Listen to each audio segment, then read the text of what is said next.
Hey everybody, welcome back to my channel. My name is Zara and today I am going to be talking about the idea that books shouldn't be political. A couple of things before I get into this discussion. One, I've never really done this type of video before on my channel, like a video essay or a discussion kind of video like in this kind of vein.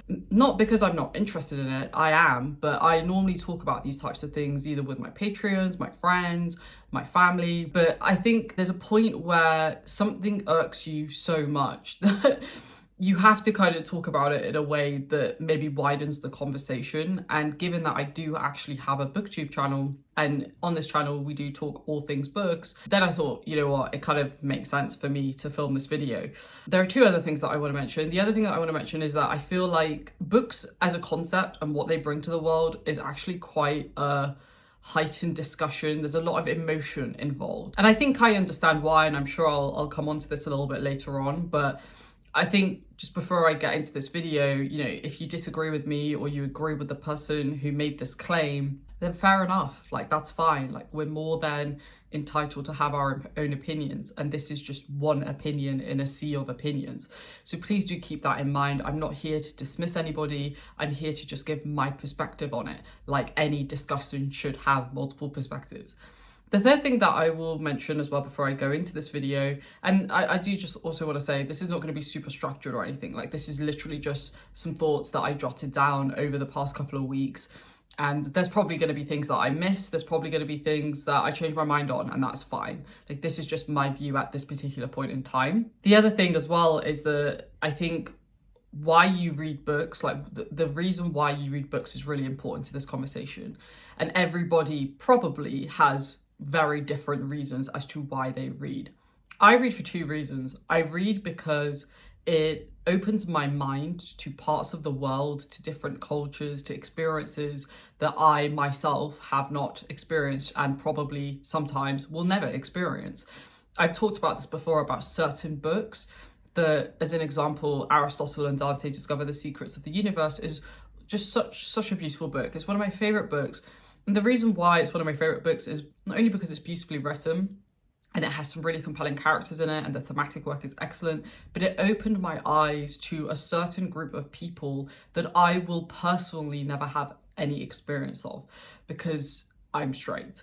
I think it plays a really important role. Literature plays a really important role in offering you a different view of the world that you may not necessarily have access to. And that's what I really love about books. It's why I read books from all around the world. It's why I read books about loads of different things. It's why I read across multiple genres, because while I do love a good time to like be taken out of my head and kind of go on a journey with the great cast characters, the reason why I love reading is because I love reading about experiences, regardless of what genre it is, that feel very human, that feel very relatable. And I think that's why when you look at all of my favorite books that I've ever read, they all have some element of that. So that's one reason why I read. I would say that's the main reason why I read. I think there are other reasons, like sometimes I just want to be completely distracted from my actual reality and I want to kind of be taken away on a journey and not have to think about anything. I have to say though, I do think that is such a small percentage of the books that I read though. Like, I think that's maybe like genuinely about 2 to 3% of the books that I read for that reason alone. And then the other reason why I read as well is because I am very interested in writing. So I personally think that if you want to be a writer or an artist or a musician, like, I think it's good to dabble in other parts of your craft, if that makes sense. So like, if you're a writer, you should read books. If you're a musician, you should listen to music. If you want to make movies, you should watch movies. And I think even more so if you are someone who just loves art in general, I think also dabbling in other mediums is really helpful as well. That's why I love film. It's why I love video games. These are all just forms of storytelling, right? And yeah, I think that's partially why I read quite a lot, and I read again across multiple genres. So with that little bit of disclaimer out of the way, I know that's quite a long disclaimer, but I think it is really important to frame where I'm coming from. I think with that in mind, we can jump into this discussion. Now, a few weeks ago, I saw another video on, I think it was on YouTube, but it was like a YouTube short, and somebody had taken a clip from TikTok of this person that books shouldn't be political. And this person went on like a rant about it. And I just heard it and I thought, look, I totally get the perspective of wanting to read for escapism. But at the same time, humans write books, right? And the human experience is going to inform what is written in those books. And unfortunately, not everything is sunshines and daisies. Not everything is people having a rom-com play out in their life. Not everything is unicorns and dragons. Like, do you know what I mean? Like, unfortunately or fortunately, the world isn't so one-dimensional that only one certain worldview should be represented in books. I think it's important to have diversity in books. I don't think all books should be political, nor are they all political. But I do think it's important to keep in mind that, or if you're happy to acknowledge that we are all humans and that we're all unique and that we all have different views of the world which are informed by a multitude of different factors, then it's almost impossible to then say that books shouldn't be political, because a lot of books are literally about the human experience, and the human experience generally is very heavily politicized, especially in the 21st century. If we look at some of the most popular books in history, you know, To Kill a Mockingbird is very, very political, very political. It's about race in America. If we look at even authors like Charles Dickens or Ernest Hemingway, if we look at authors like Toni Morrison, Virginia Woolf or Edith Wharton, or if we look at J.D. Salinger, if you even look at Dostoevsky, if you look at Tolstoy, like I could literally just read, you know, all the great authors of human history. And I think it would almost be impossible to say that none of those authors' books are political. I think there is a question mark around like, what does it mean for a book to be political? And for me, I think when I think about what is political, it's anything that is making or talking about anything that relates to the human experience, whether that's being a woman, an ethnic minority, whether that's being gay, whether that's being trans, whether that's being Jewish or Muslim, poor, homeless. I think you probably get where I'm going with that, right? Like all of those things that I've listed, whether they should or should not be political is another question for another time. They are political. There is a reason why when governments have authority over those things and the decisions that they make impact people in a variety of different ways, whether it's equal rights, gay marriage, whether it's making sure that there are opportunities for people who are homeless to be able to get off the street. These are very political, right? There's a reason why political parties publish manifestos. It's because it then gives you the opportunity to align your values with a political party, right? I'll be honest, find this conversation to be quite pointless in some regards, because whether you like it or not, the world is highly political. And we also live in a time where it's even more political. There are bigger divides in the world at this point in time. I remember in the 90s when I was growing up, like, don't get me wrong, nothing is ever perfect, but there was a sense of community, there was a sense of togetherness, there was a sense of people, regardless of where they were from or what they believed in or where they were in the world, like there was generally a sense of people coming together. Again, not perfect, and there were definitely issues, but I compare that to now in the 2020s, the world is a lot more fragmented, it's a lot more divisive. People are literally building careers on division. And I think that sentiment and that attitude shift is naturally then going to be reflected in the books that are written. I would even argue that more and more books are becoming political because it is a direct reflection of the state of the world that we live in currently. I want to come back to one of the things that I mentioned earlier, which is that people want to read for escapism, which I totally understand. I totally get it. Sometimes I like to watch a film that is just kind of a bit nonsensical just so that I can switch off for an hour and a half. Most of the time though, I do like to watch films that have some sort of impact on me or help me learn about some part of the world or some event or some person that maybe I didn't have that much insight into. The thing is, again, like art comes from humans, and humans are impacted by politics. Humans are impacted by societal changes, cultural changes, and these are almost always reflected by the politics of the time. So the fact that people say books shouldn't be political basically means that they just want the world to live in a vacuum without any sense of pain or hurt or vulnerability or sense of responsibility to tell their story or other people's story. And I think it's incredibly narrow-minded to say that books shouldn't be responsible for providing a thought-provoking discussion about things that really matter to a lot of people, if not everyone. I think the other thing as well, given that we live in the Western world, and this is obviously not applicable to the entire world, but in the West, we pride ourselves on our freedom of expression, freedom of thought, freedom of being able to create the art that we want under our own terms. So the whole idea of saying that books shouldn't be political means that, whether you like to kind of admit it or not, you're trying to silence people who are likely talking about things that impact not only just themselves as individuals, but entire cultures, entire groups of people. The act of writing in itself, especially under an oppressive regime, can and is a political statement in itself. As an example, you look at some of the stuff that we see coming out of Palestine at the moment. There is a Palestinian poet, Rafat Alare, unfortunately he's no longer alive. He wrote a poetry, and I think it's a collection of his writings as well, called If I Must Die. And I think it is so important that that work gets published. I think it's so important that that work gets seen by the world.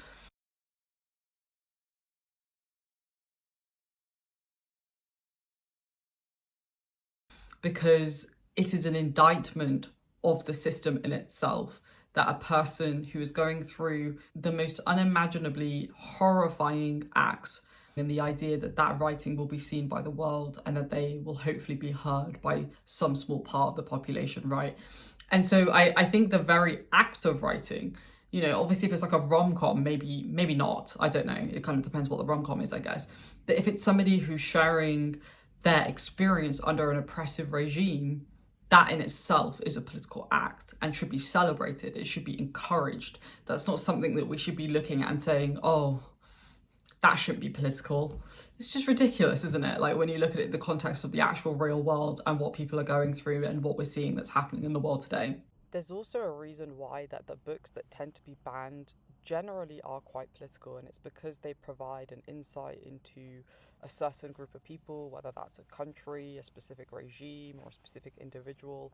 And for me personally, if I see a book is banned anywhere in the world, that actually makes me want to read it even more, because it's probably unveiling some truth of the world that that group is trying to hide and that the world should probably know.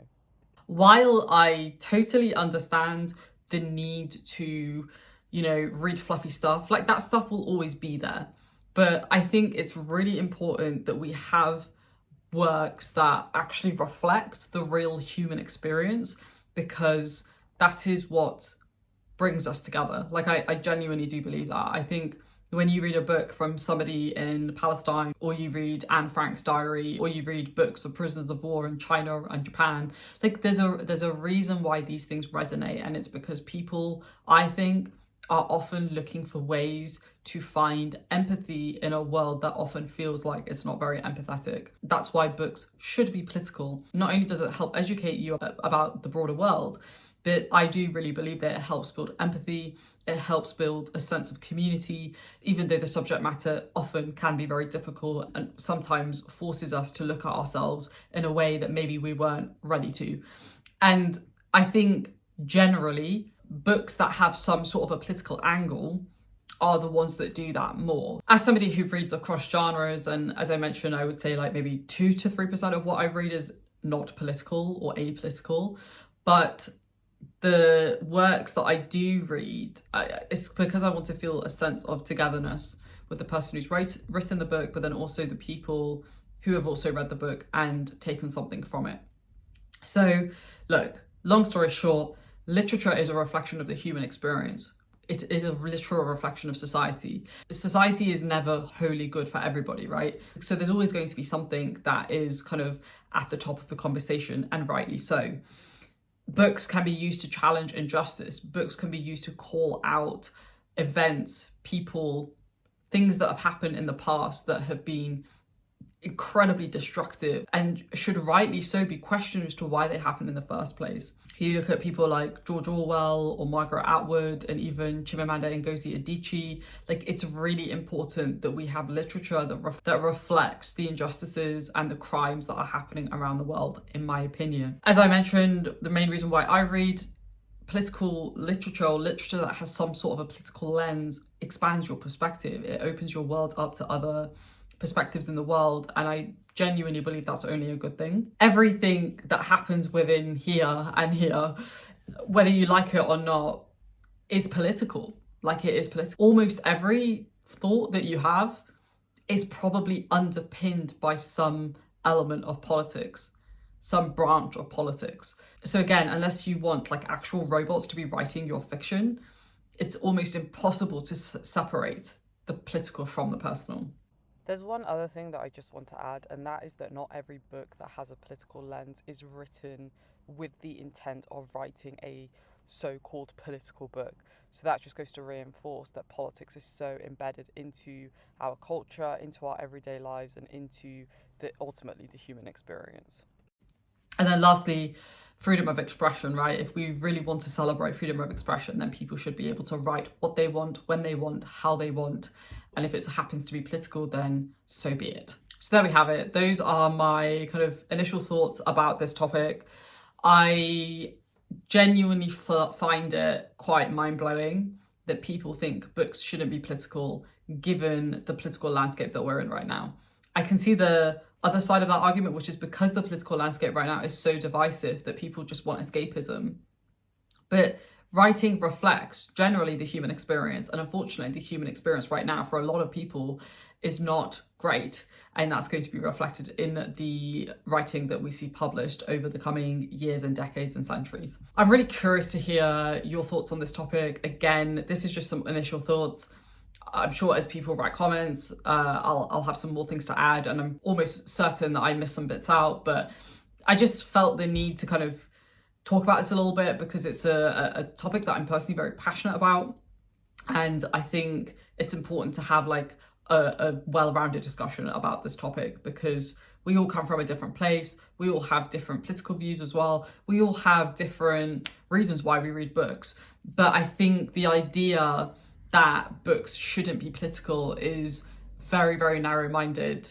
And I honestly think somebody who says that would actually do well to read more political books, because I think they're kind of missing the point, in my opinion.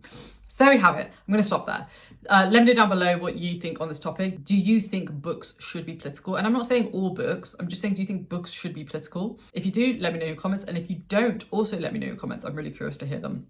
Keep it respectful, keep it interesting. We're not here to like argue against each other. We're here to have a genuine discussion. If I see anybody being rude, you're going to be banned.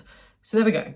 Thanks for watching, folks. I hope you enjoyed this one. If you like these types of videos, please do let me know, because I have always considered doing some videos like this, but I've never really known if this is of interest to you folks. So do let me know, and I will definitely do more because I have a whole list of these types of questions as well.